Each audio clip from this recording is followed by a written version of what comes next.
கவலை வேண்டாம் என் பிள்ளையே.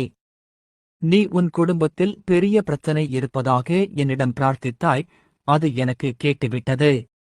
உன் இதயத்தில் இருக்கும் துயரத்தை நான் அறிந்திருக்கிறேன்.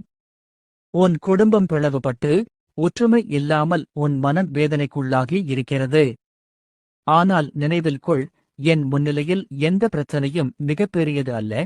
நான் உங்களை மீண்டும் சேர்த்து உங்களுக்கு அமைதியையும் சாந்தியையும் தரு. என்னை விசுவாசிக்கிறவன் நான் செய்கிற செயல்களைத்தானும் செய்வான், இவைகளை விட பெரிய செயல்களையும் செய்வான்.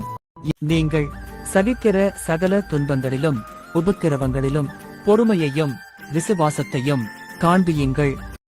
நீங்கள் என்னிலும் என் வார்த்தைகள் உங்களிலும் நிலைத்திருந்தால் நீங்கள் கேட்டுக்கொள்வதெதுவோ அது உங்களுக்கு செய்யப்படும்.